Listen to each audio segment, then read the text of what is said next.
चौधरी बीरेंद्र सिंह पर नैना चौटाला का तंज, बोली बाप बेटा कांग्रेस में भी कर रहे ड्रामे, चुनाव बाद बीजेपी को पहनेंगे चोला।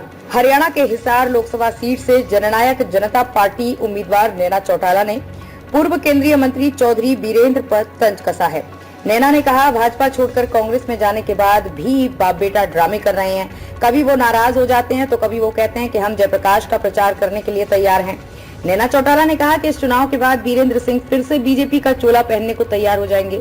ब्रजेंद्र सिंह को भाजपा ने सांसद बनाया, बीरेंद्र सिंह को केंद्रीय मंत्री बनाया, मगर ब्रजेंद्र सिंह क्षेत्र में लगातार नदारद रहे। उनकी सांसद निधि भी लैप्स हो गई। कुलदीप बिश्नोई को भी घेरा। इतना ही नहीं, नैना ने कुलदीप बिश्नोई पर भी हमला बोला। नैना ने कहा कि कुलदीप बिश्नोई अगर आदमपुर को अपना गढ़ समझते हैं तो वो घर घर जाकर वोट क्यों मांगते हैं। लोकतंत्र में जनता की सब कुछ है।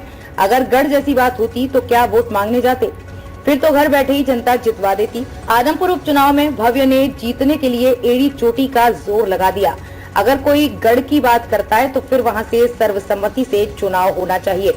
नैना बोली, मेरा मुकाबला खुद से। मीडिया से बातचीत करते हुए नैना चौटाला ने कहा कि मेरा मुकाबला खुद से है। 4 प्रत्याशियों में से एक को जीतना है। वो कौन होगा ये जनता तय करेगी। पहले अनुमान लगाने से कुछ नहीं होता। नैना ने कहा, मैं महिलाओं के मुद्दों को लेकर जनता के बीच जा रही हूँ। महिलाओं को सशक्त करना ही मेरा मकसद है। महिलाओं के लिए जो काम किए हैं उस पर मैं चुनाव लड़ रही हूँ और महिला शक्ति ही मुझे जिताएगी। भाजपा गलत फहमी में ना रहे।